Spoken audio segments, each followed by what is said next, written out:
Here we got something interesting. Migrant hotel rapist. So he didn't just walk in and do nothing. Here's Paul Joseph Watson. This is the guy who does the modernity stuff. Oh, I should follow him, right? If you should give him a follow if you want to check out, like, basically he compiles a lot of information regarding, right, these migrant gangs and stuff, right? Basically a bunch of foreign aliens doing illegal stuff in people's countries, and he just compiles that stuff. A daughter tried to storm a migrant hotel with a meat cleaver after she found asylum seeker from there in her blind mother's flat, moving his hand over his groin, court hears. A daughter tried to storm a migrant hotel with a meat cleaver after she found an asylum seeker in her mother's flat, moving his hands over his groin, a court heard. Shanae Augustus, 22, is accused of being part of a group of around 20 people who tried to barge into the Britannia Hotel in Canary Wharf, East London, on Wednesday evening. The trouble allegedly started when she discovered a migrant as she cleaned her blind mother's ground floor flat. A 5-minute walk away from the hotel, she found the man moving his hands over his genital area. Miss Augustus's lawyer, Emma Clement, told Thames Magistrates Court. There you have it. Stop. Well, doesn't he look at earlier similar to another enricher? Oops. So yeah, apparently it happened again.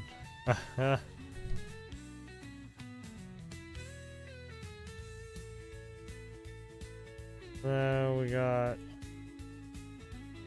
Check this out.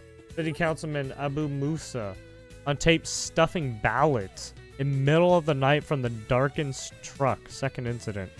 This isn't his first incident. This is his second. He won last week by 76 votes. Oh wow. How interesting. Video obtained by Local 4 shows a black pickup truck pulling up outside Hamtramck City Hall in the middle of the night, just days before the primary election. All of a sudden, the lights turn on inside the truck.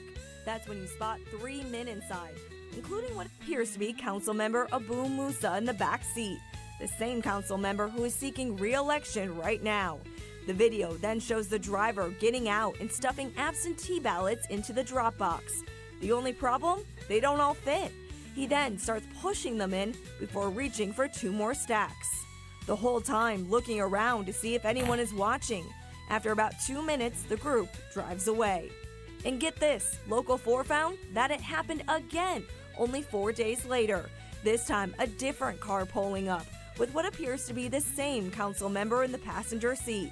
He then starts handing bundles of ballots to the driver, dropping off 3 large stacks. City election results show Musa received 1,129 votes during the primary, making him the top contender for city council in November. Michigan State Police confirmed the videos are part of an ongoing investigation. It all comes just days after 2 Hamtramck City Council members were charged with election fraud in connection to the 20.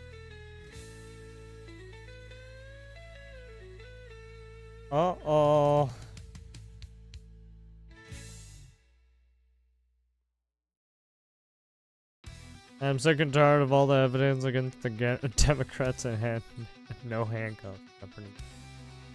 Candidates Abu A. Musa, Naeem El Juduri, Yusuf Saeed, Matahar Fadel, Abdul Malik Qasim. Dude, why are they all from fucking the Middle East or fucking Asia, dude? What's going on?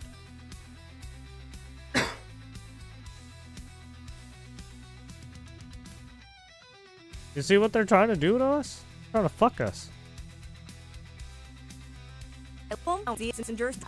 29. Right there. Diane Elizabeth Fracon? That's even... That's even fucking. That's Middle East. That's like, what the fuck? That's bullshit. That is absolutely bullshit what they're doing to our country. They're trying to turn America gay. That's what they're trying to do. They're literally trying to turn America gay. I don't know why.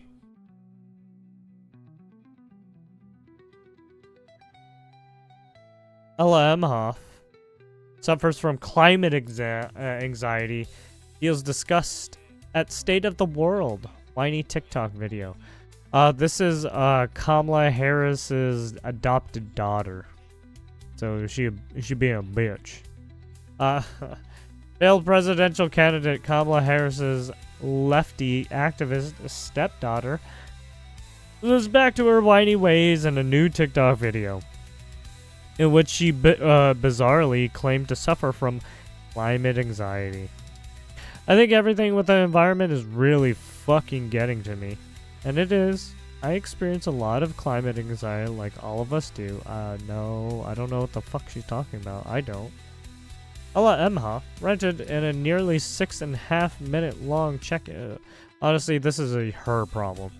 The 26-year-old sometimes model and fashion designer, excuse me, clad in an orange hat bearing the message, "Take off your clothes," chuckled in the clip before quickly becoming serious.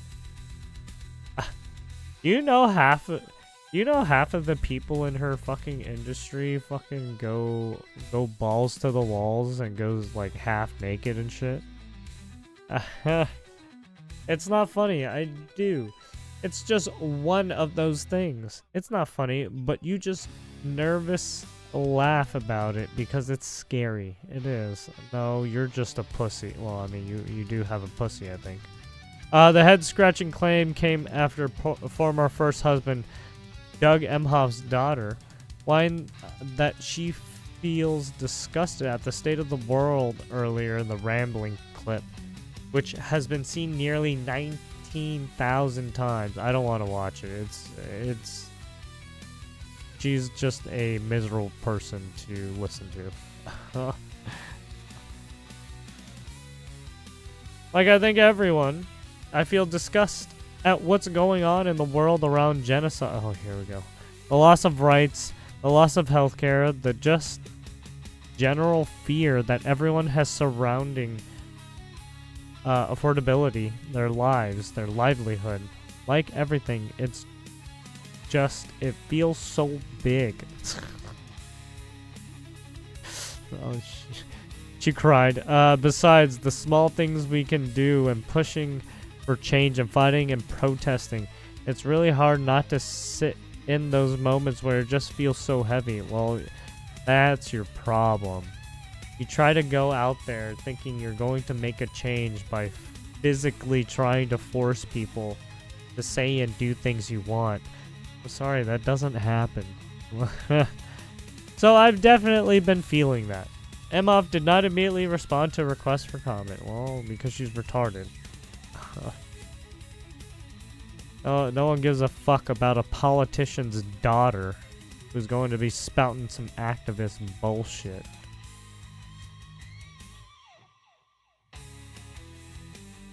Sorry, right when you don't hear Obama's kids saying shit. You don't hear Donald Trump's kids saying a lot of shit. They stay in their own lanes, right? Right, everyone stays in their own lanes, but she, for whatever reason, she's a fucking weirdo. Putin praises heroic North Korean troops fighting in Ukraine as two countries forge closer military bonds.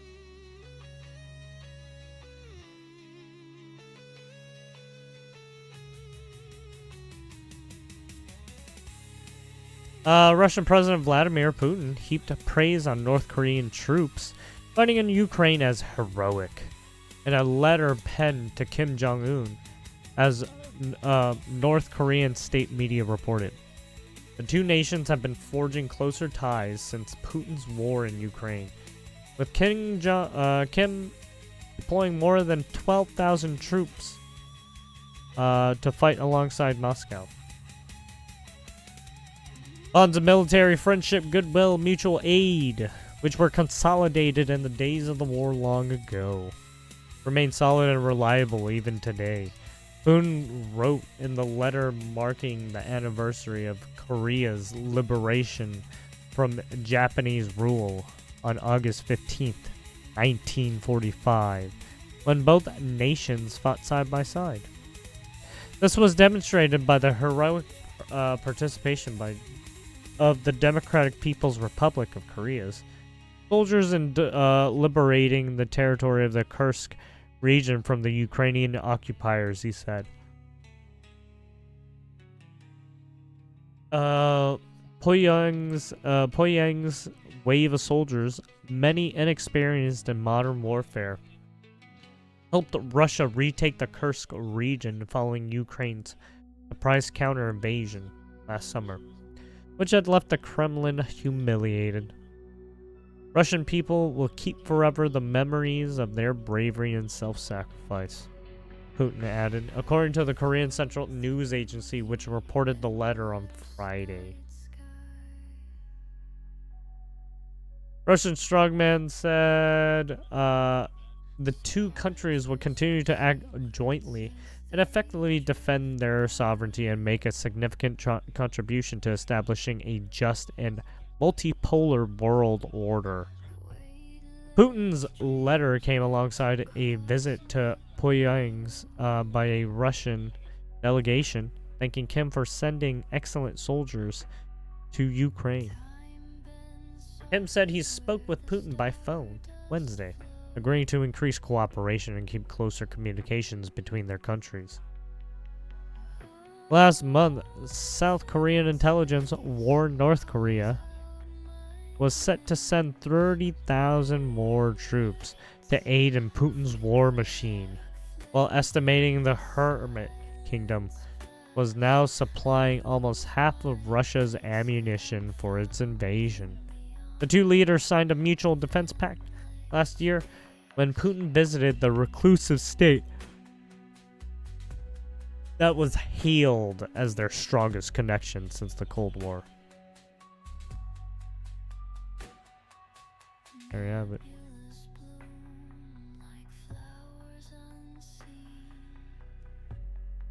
Florida man's a Christian cross pendant saves him from stray bullet. God is definitely real. Oh. You got lucky. A 20-year-old man from the Ocala? I don't know how to say it. Florida is crediting fate following a near-death experience.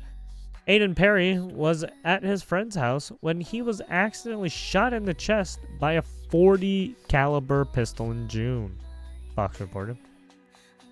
Perry rushed to the HCA Florida Ocala Hospital and taken to the operating room. Successfully survived a gunshot wound. He was wearing his gold necklace with a cross pendant, which medics believe could have split the bullet, sparing his major organs from damage. The bullet entered Perry's chest, exiting near his armpit. Oh shit. But then re-entered his body through his arm. Oh fuck. Resulting in a broken humerus. Perry told Fox 35 he thought he was going to die after he looked down and saw tons of blood. Well, yeah, that would happen.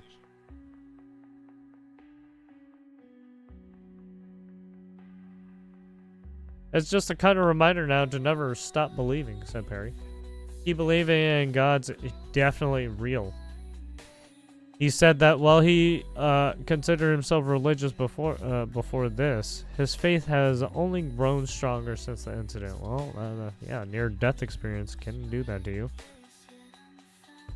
Kafra Garcia Henry, a trauma surgeon who operated on Perry, said the young man is a very fortunate young individual because if his chain was not there, the outcome would have been completely different. Yeah, it probably would have just even just a small metal piece could change the trajectory of a bullet.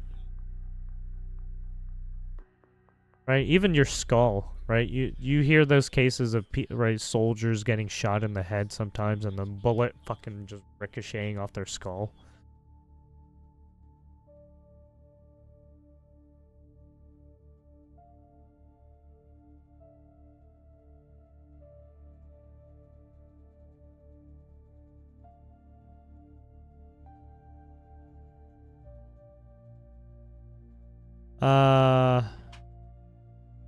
Well, we've normally see these injuries. They're usually devastating injuries, Harry added. In Aiden's case, he was fortunate enough where the bullet did not enter his chest wall. It ricocheted off the chain he was wearing, yeah. Perry's necklace was a gift from his father last Christmas. The man who allegedly shot Perry unintentionally was arrested in Sumter County. He was charged with culpable negligence causing injury, according to Village News. Well, yeah, fucking shot a person and then you almost killed him without, right? Obviously without intent, but you pulled the trigger, right? It was your firearm that put someone's life at risk, so you are culpable in it.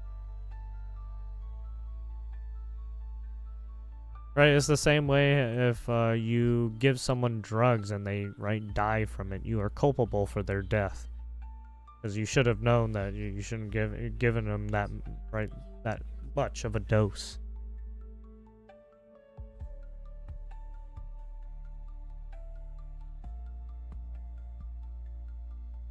Target number of teens are victims and perpetrators of violent New York crime under controversial raise the age law. Every day, the raise the age law stands in another day of mourning for Julia Verona, whose 14-year-old son was fatally stabbed outside a McDonald's in Queens, allegedly by another teen. There it is. Fucking New York. Gotta love the PvP area. The law changed how teens are treated in New York criminal justice system, increasing the age of criminal responsibility from 16 to 18, often funneling more violent cases to the state's family courts and resulting in reduced sentences when compared to adult suspects. Teens involved in the brawl that resulted in her son Julian Cornelius' death are still in the neighborhood, she said. I have to go to therapy for that every Saturday because it makes me very angry, Verona told the Post. They're still outside. I've seen them with my own eyes. They still go to McDonald's like nothing ever happened. They should change the law. They should make it more serious because these kids are out there continuing to do the same thing, Verona said. Verona, 36, said she wished the name of her son's alleged 16-year-old killer would be released and that the rest of the teens present would face some kind of consequence. Well, unfortunately, they're not going to. The way that family court takes care of things, it's not serious enough. They have more protections for these criminals.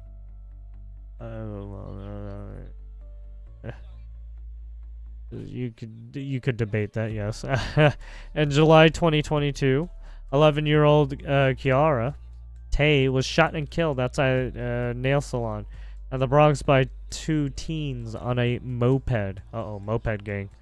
With then 18-year-old Omar Bojang driving and then 15-year-old Matthew Godwin pulling the trigger, authorities said. The two were looking for a rival. Hey, what do you know? Moped gang. What more? Gotta love New York gangs, yes. Two were looking for a rival, 13-year-old gang member, when they killed Kiara, whose parents slammed the raise the age laws having protected Bojang, who had a previous rap sheet that included gun-related incidences. Wow. Who would have thunk? Godwin was sentenced in April should we do a little racial profiling and guess who? I'm just kidding. Yeah, Godwin was sentenced in April to 10 years to the life behind bars, while Bojang was sentenced to 15 years in May. You are carrying a gun as an adult, trying to kill someone as an adult, then you should be charged as an adult. Kiara's devastated mom, Yasha Gomez told the Post. Yeah, right. It seems like more people are starting to see it that way. Right? You do an adult crime, you get tried as an adult, right? And especially if you're a teen. Just a slap on the just a little slap on the wrist, and they are coming out thinking they could commit more crimes. They know the consequences are not as severe. They don't think about the family, Dad Sukpini Tay said.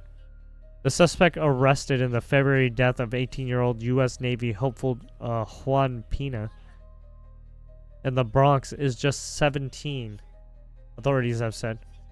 Though tried as an adult, the case is being handled in the youth part of Bronx criminal court. Pina's aunt, Sherry Olivo, said the law must change. My nephew, Pana Pena, was full of dreams and about to join the U.S. Army, but his life was taken by illegal gun violence. One of the people arrested is just 17 years old, he told the Post. Oh, yeah, she's the what? Yeah, she's the 17-year-old lady. Yeah, she got gunned down. Yeah, she was she was just an innocent bystander when she got hit. She was in the middle of it when, I don't know, bullets started flying. How can anyone look my sister in the eyes, a mother who cries every single day for her son, and tell her that because the shooter is a minor, he won't get the justice he deserves? That's not fair, she said. If you're old enough to pick up a gun and take someone's life, you're old enough to face the full consequences as an adult. Families like ours deserve justice, not excuses. There you have it. Yenli Enriquez lost her 16-year-old daughter, Angelia Yambo, on April 8th, 2022, when 17-year-old Jeremiah Ryan opened fire with a ghost gun on the street in the Bronx as University Prep Charter High School, where Yambo was a straight-A student, let out. Yambo was caught in the crossfire and shot in the back. Ryan was sentenced in September 2023 to 15 years to life. If you commit a crime, you must be treated as an adult, the mom demanded. This is why these kids are doing whatever they want, because they know they are just getting a slap on the hands. If you have a gun to use, you need to be an adult and face the consequences for your actions. There are examples of teenagers allegedly killed by other teenagers so far in 2025. Yeah, the Times Square shooter. Yeah, this was recent. Yeah, basically they're going to show a bunch of recent ones. We saw some of this. Opened fire last week, striking 3 people, including an 18-year-old. We saw this one already. We heard gunshots. The teen victim's mom later told Post, my daughter was holding her neck. She was bleeding. It's a very horrific experience. The accused gunman, identified as Jaden Clark, had gotten into an argument with a city bike rider inside of the Raising Cane's restaurant on Broadway around 1 a.m. on August 9th and decided to settle the beef by leaving the eatery and opening fire, according to police sources. Cops recovered 380 caliber Glock 42 from his waistband at the scene. Clark pleaded not guilty to 2 counts of attempted murder, 3 counts of assault, and reckless endangerment and weapons charges, and was ordered held on $200,000 bail. Bronx beatdown. 2 young teens, just 15 and 16 years old, were arrested and charged with murder, gang assault, and vicious beating and fatal stabbing of Angel Mendoza, 14-year-old who was hanging with friends at the Williamsbridge Oval Playground in Norwood. Cell phone video taken by the boys' suspected attacker shows the pack is zeroing in on him before. So they even videotape their own crime, right? Fucking gang. This is what happens with gangs. They videotape their own fucking crime and then they get caught. Cell phone video taken by the boys' suspected attackers show the pack zeroing in on him before smashing him in the face with a Taurus 9mm. Oh, he pistol whipped him and then repeatedly striking and kicking him in his head, face, and body, according to court documents and police sources.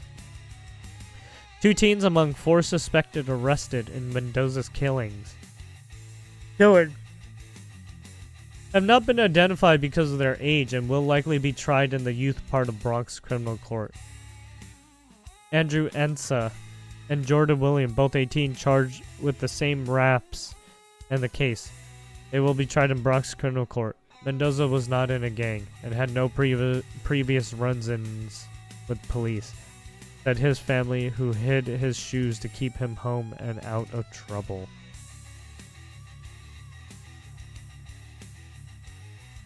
Stray bullet slaying. Yvette Jeffrey shot and killed as she rode her scooter. 14-year-old gang member allegedly opened fire near a Marisonia schoolyard. 14-year-old gang member allegedly opened fire near Marsonia schoolyard around 5 p.m. on May 12th, killing 16-year-old Yvette Jeffrey as she rode her scooter, authorities said. So yeah. The baby-faced gunman, believed to have fired his weapon after a fist fight broke out between his friends and rival gangbangers as they left the Bronx playground at 800 Home Street. Yeah, it's always gang members, man. Do you see where this is going? Do you see where this is going? It's always the young ones and their gangs. Yvette had celebrated her first anniversary with her boyfriend, also 16, with a date and Chinese buffet, relatives said. Young couple were on their way home when gunshots rang out with a bullet striking her in the head. Accused killer, who authorities said had already racked up previous assault charges on his rap sheet, pleaded not guilty to second-degree murder charges and was ordered held without bail. Yvette's grandmother told the Post she would never forgive the alleged teen killer. I hold your family responsible because they should be watching you, she sobbed. McDonald's stabbing.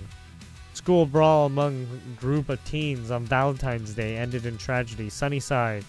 Julian Corneal. Oh yeah, I remember this one. Yeah, I heard about this one. 14 was fatally stabbed in McDonald's on Queens Boulevard. 16-year-old was charged with murder for allegedly whipping out a knife and plunging it into his left side of Corneal's torso. Boy collapsed and later died at Cornell Medical Center, while his alleged killer was held without bail in March. Julian Verona described her only son as a brilliant and very fun little boy who loved to play video games and soccer. Coney Island murder. Yeah, I remember this one too. This one. A 13-year-old boy with at least one prior arrest for assault was charged with second-degree murder as an adult for the January 2023 stabbing of a 17-year-old Brooklyn's Coney Island. Naheem Wright was killed in front of his twin brother in a parking lot during an after-school fight over a girl, police said. The suspect was charged as a juvenile offender, a component of the raise the age law which results in the maximum sentence of 9 years to life if convicted of the top charges. Compared to an adult who is the same circumstance could get a max of 25 years to life. Another 2 teens were arrested at the time, one 15 as young as 4 and one as young as 14, for their role in the slaying. Naheem's mother, Simone Brooks, told the Post his stricken sibling Raheem stayed with his twin brother the whole time, trying to help him before watching him die. Well, there you go. Sounds like the Austin Metcalf one, right? Carmelo Anthony. Huh? That one too, yeah. But yeah, there you have it. There you have it. I will leave everything in this description if you want to give a read. So yeah, thanks for watching.